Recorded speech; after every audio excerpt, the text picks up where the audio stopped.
I went through every year from 1975 to 2000 to find the most infamous box office flop released the year you were born. Today I'm counting down the most disastrous movie each year, from movies that made directors apologize to $100 million bombs that killed entire studios. In 1975, Peter Bogdanovich tried to bring back the classic Hollywood musical. This was meant as a throwback to those Fred Astaire and Ginger Rogers films from the 30s, but nothing about it worked. The casting made no sense. Burt Reynolds and Sybil Shepherd might have had star power, but neither could sing or dance, and in a musical, that's the whole game. The movie cost $6 million, about $50 million in today's money, and barely earned $1.5 million back. Bogdanovich later admitted he and the producers were convinced this was going to be some unexpected hit. Instead, the rollout was a disaster. Technically, nothing went right. They only managed 2 preview screenings, and one of those was out of focus. The sound mix was so bad you couldn't even hear the actors. Bogdanovich made edits after the previews, never tested the new cut, and sent it out cold. The result was a legendary flop. Bogdanovich even took out an ad in The Hollywood Reporter to publicly apologize for the movie.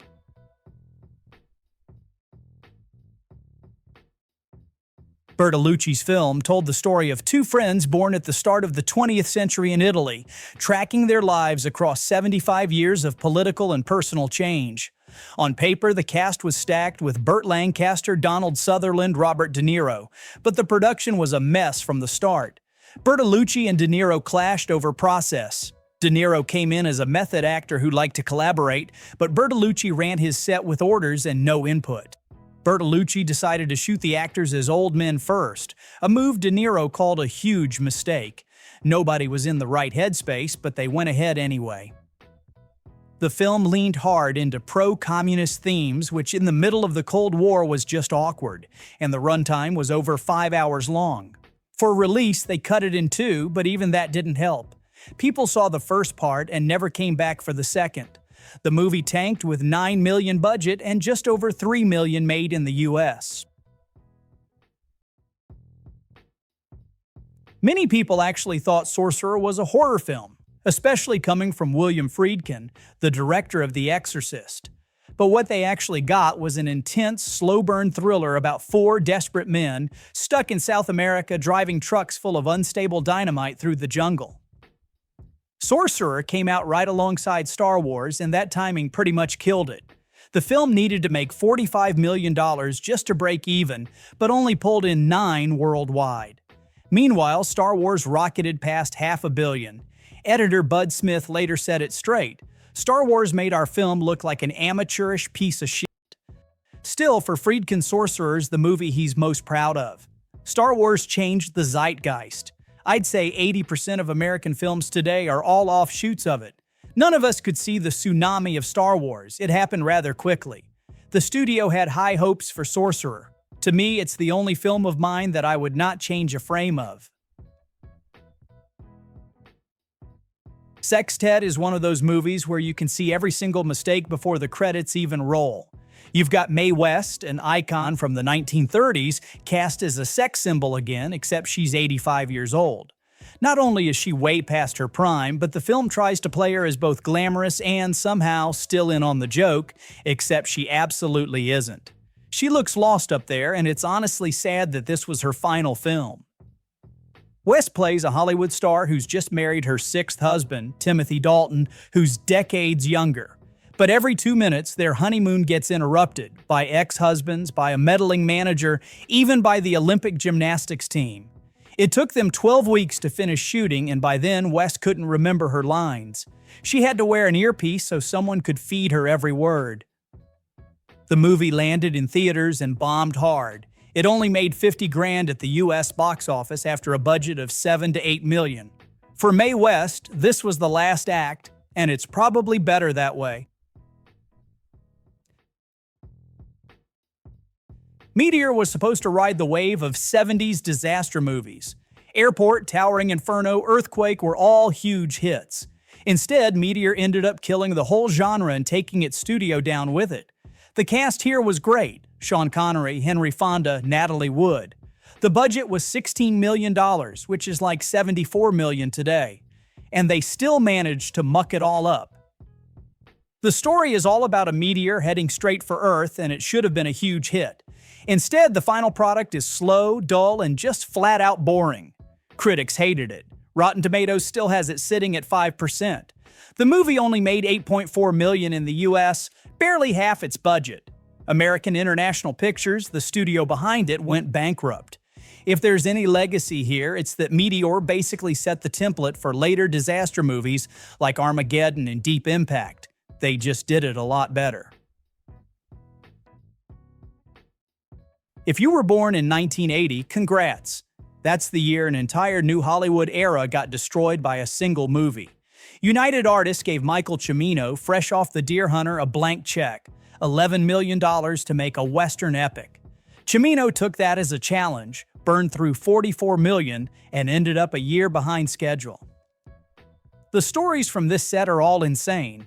Cimino wanted perfection, so he built a whole Western town from scratch, brought in a vintage steam train, and even made the cast learn to roller skate. He personally handpicked 1,200 extras. He shot over 1 million feet of film, just mountains of footage. But he was contractually required to deliver a movie between 2 and 3 hours. He tried, but the shortest version he managed was 2.5, and nothing worked. The movie bombed, brought in just $3.5 million at the box office. The studio went bankrupt. Cimino's reputation was finished. He spent the rest of his life trying to recover, but he never did.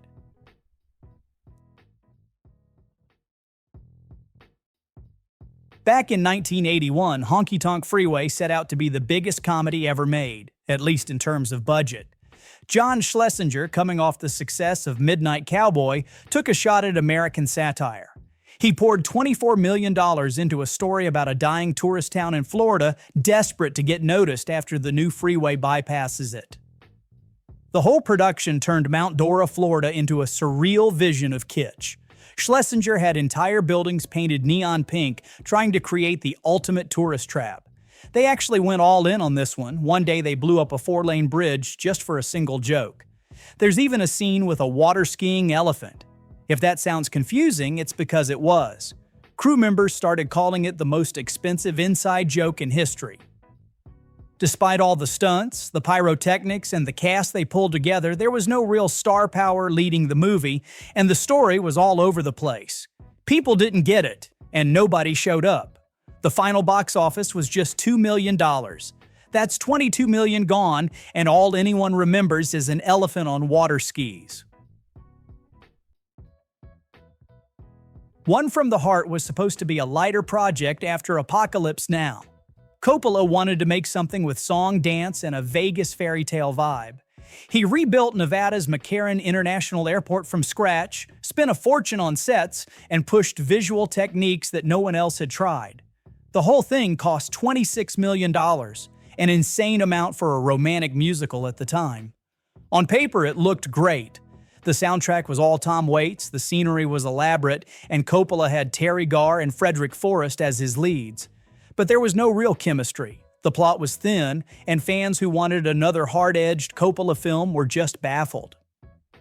The movie bombed, pulled in only $637,000 in the US.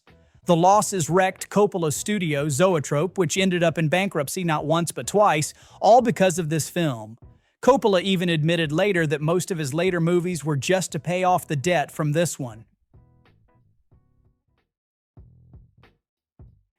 After Star Wars, every studio in Hollywood tried to cash in on the sci-fi fantasy craze, and Columbia put all its chips on Krull.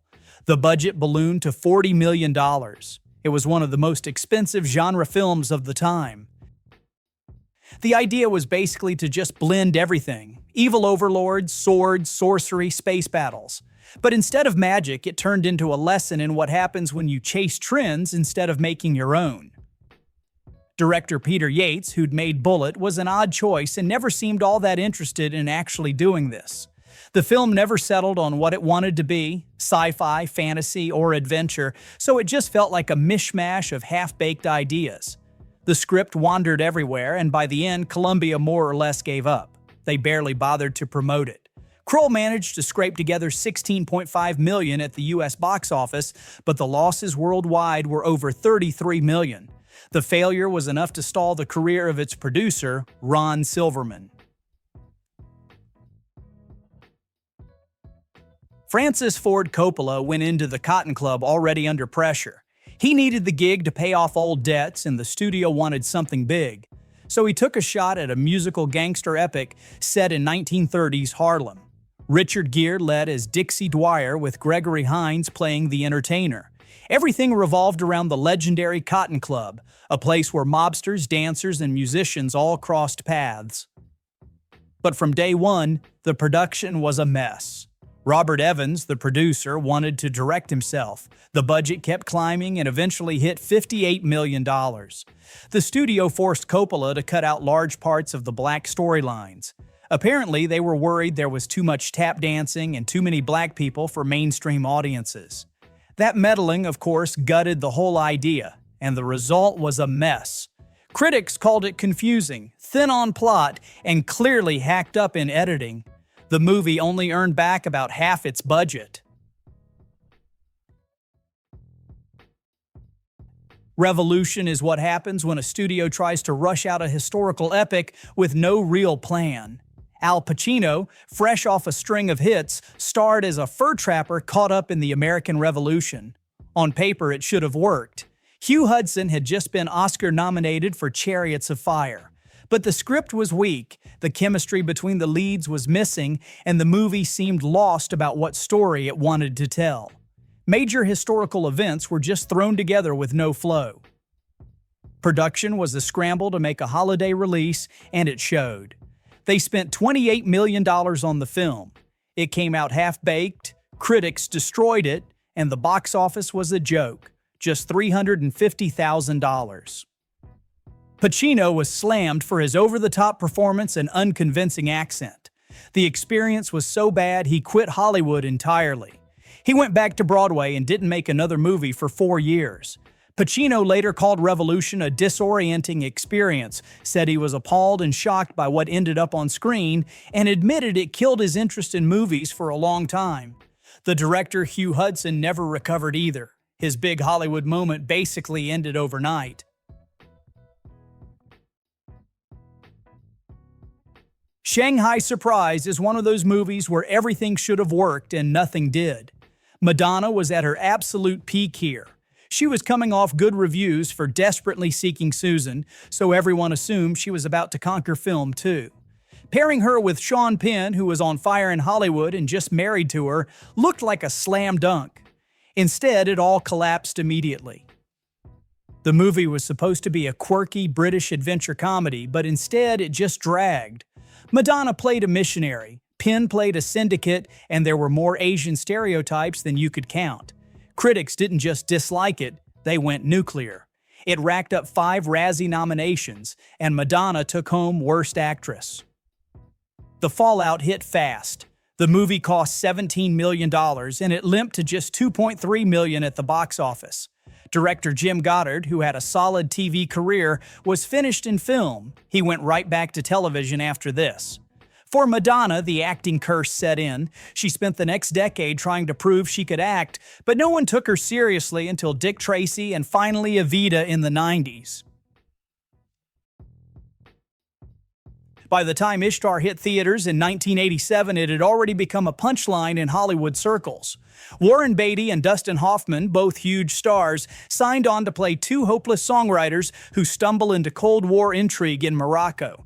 It sounds like it should have been a home run, but everything went sideways from the start. Elaine May directed, and the set was basically a war zone.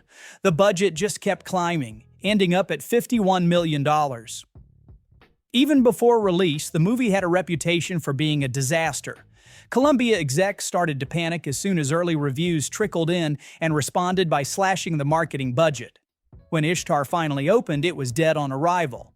The film made just $14 million back, the most infamous bomb of the 80s. The finger-pointing lasted for years after, and Elaine May never directed another movie.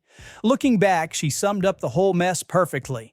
If all of the people who hate Ishtar had seen it, I would be a rich woman today.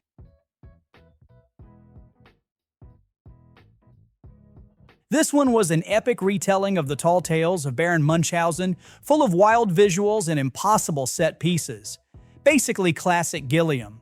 The trouble started early. Columbia Pictures put up $23 million, but Gilliam being Gilliam, he lost control of the budget fast. By the end, costs had doubled to $46 million. Producers scrambled to raise more money behind Columbia's back just to keep filming going.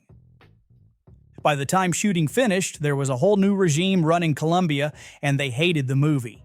Instead of a big release, they buried it. Only 117 theaters got the film, and it pulled in just $8 million in the US. Robin Williams, who had such a bad time with Gilliam, ended up asking for a fake credit.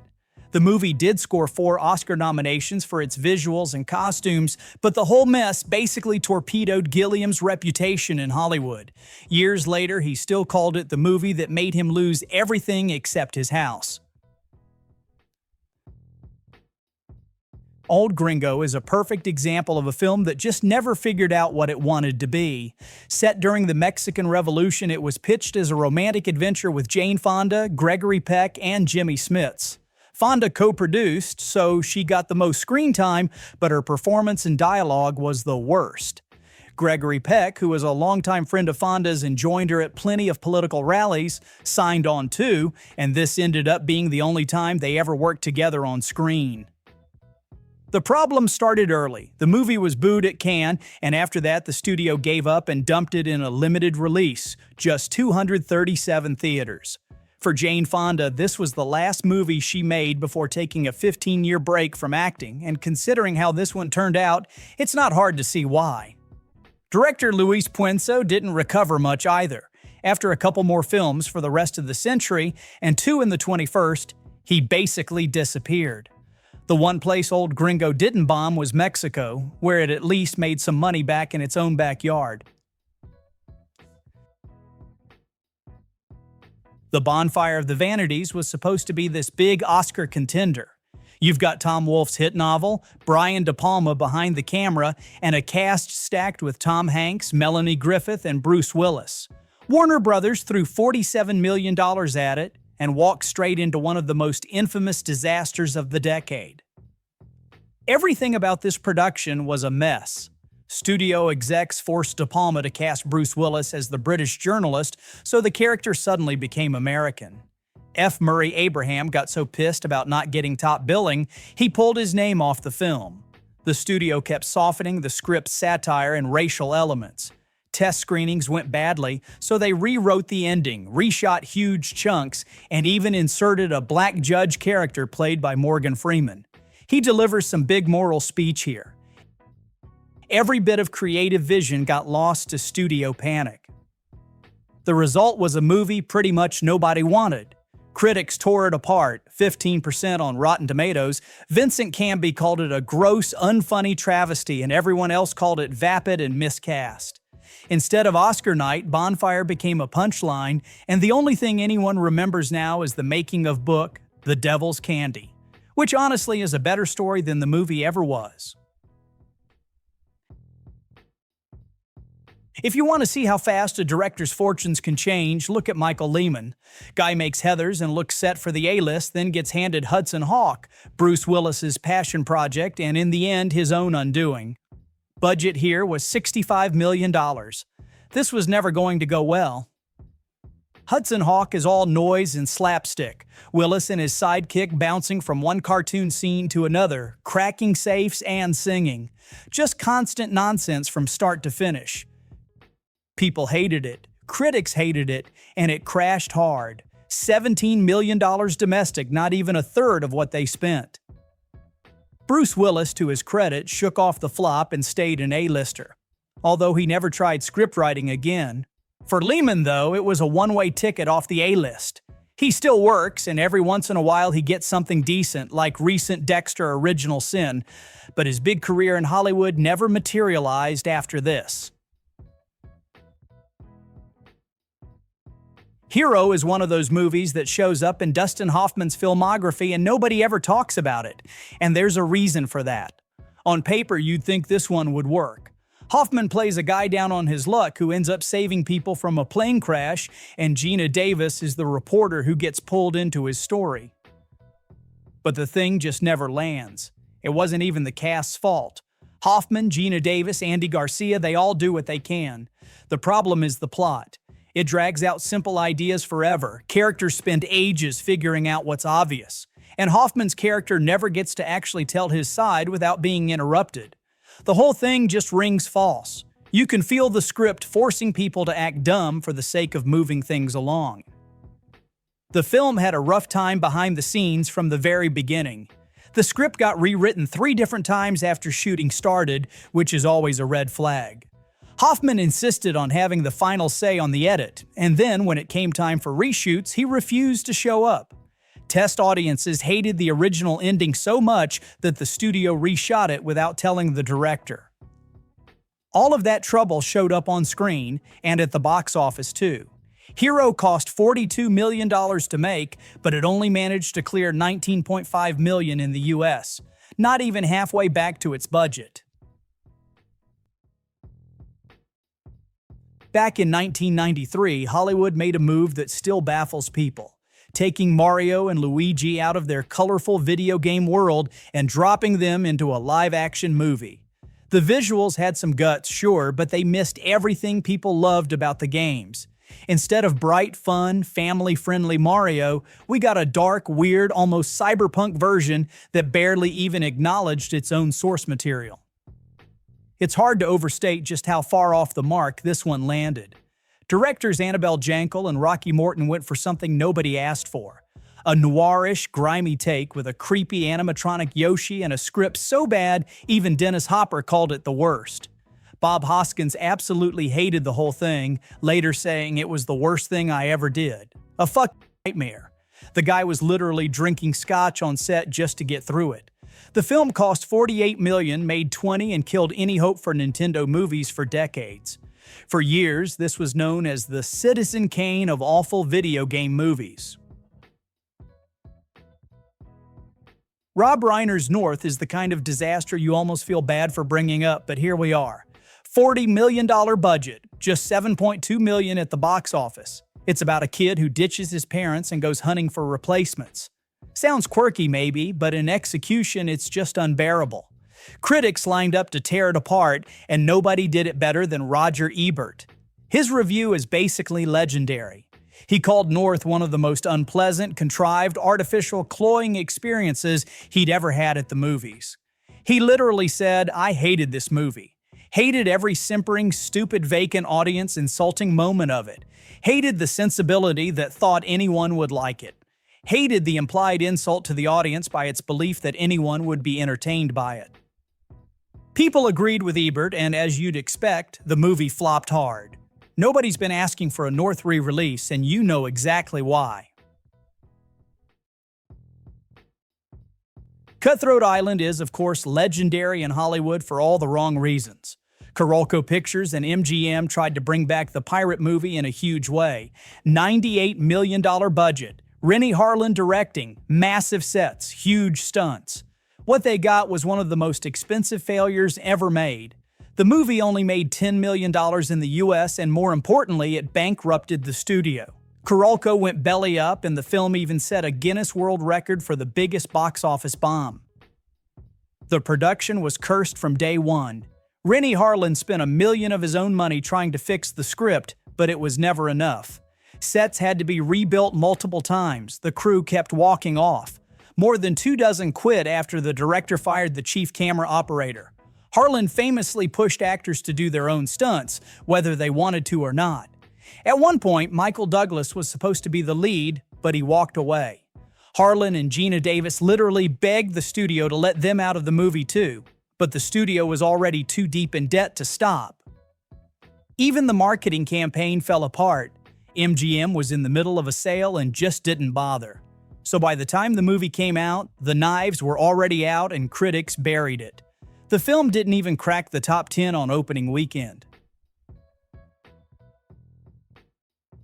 Mary Reilly is the kind of project that still makes people scratch their heads nearly 30 years later. Here's Julia Roberts coming off her America's Sweetheart run, making a hard left turn. The studio put $47 million into a Dr. Jekyll and Mr. Hyde movie, but told through the eyes of the maid played by Roberts. On paper, maybe it's a twist, but in practice it lands as a weird love triangle with John Malkovich and his evil alter ego. Nobody wanted this story from Mary's point of view, but the project powered ahead anyway. Roberts even tried an Irish accent, hated it, and begged the studio to let her dub over it later. They said no. You can tell nobody quite knows why Roberts signed on in the first place. She took a big pay cut, and the script doesn't even give her any Oscar bait scenes. By the time Mary Reilly limped into theaters, the director Stephen Frears had walked away, and TriStar was so unhappy with the downbeat ending they basically disowned it too. In the end, it only made $5.7 million in the US. Kevin Costner had a run in the 90s where he could do no wrong until he did. The Postman is where that luck ran out. After Waterworld, Costner went right back to post-apocalypse. He starred here as a wandering mailman who restores hope to a broken America by, yes, delivering letters. The movie cost $80 million, but the finished product was pure self-serious hokum. Endless slow-motion shots and corny attempts at heroism. There's one moment where Costner's galloping back to pick up a letter from a little kid, all in slow motion.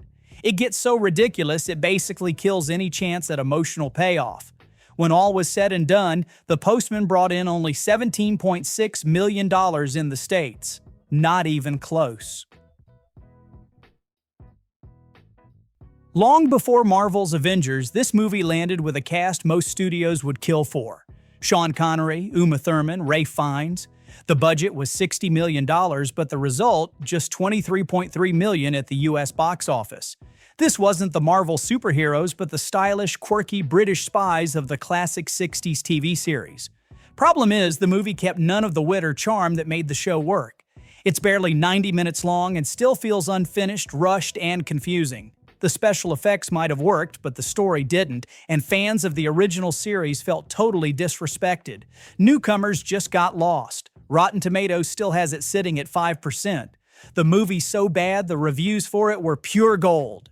Here's my favorite bit. This Avengers film is so horrendously, painfully, and thoroughly awful that it gives other cinematic clunkers like Ishtar and Howard the Duck a good name. The Avengers went up against Saving Private Ryan at the box office and never stood a chance. The 13th Warrior is a case study in Hollywood excess. Big stars, big story, and a budget that ballooned anywhere from $100 to $160 million. The story had potential. Antonio Banderas plays an Arab poet sent north to join a crew of Vikings as they take on cannibalistic monsters. But nothing went right. Test screenings were a disaster. Michael Crichton, who wrote the book and produced the movie, actually fired director John McTiernan, yes, the guy who gave us Die Hard, and reshot a third of the film himself. Even now, nobody knows where the original cut ended up. Antonio Banderas never even saw a full script. When the film finally came out, it was a total mess, and after a year of delays and confusion, it flopped hard, made just $32 million domestically. Battlefield Earth is what happens when a star gets unchecked power. John Travolta, riding high after Pulp Fiction, pushed his pet project through every studio gatekeeper. The movie adapts L. Ron Hubbard's epic sci-fi novel, only the first half, mind you, with Travolta front and center as a 9-foot alien. Budget was somewhere between $73 and $103 million, and US box office was just $21.5 million. Everything about this was a mess. Bad plot, worse dialogue, ugly costumes. Travolta put $5 million of his own money into it, even asked Tarantino to direct. He passed, of course. And the first screenwriter, J.D. Shapiro, apologized for the final film. He actually showed up to accept the Razzie for Worst Movie of the Decade. He even wrote in the New York Post that he was strangely proud to have written the suckiest movie. Roger Ebert hated it so much he put it on his most hated list and called it unpleasant in a hostile way, like taking a bus trip with someone who has needed a bath for a long time. And Franchise Pictures, the studio behind it, went bankrupt a few years later.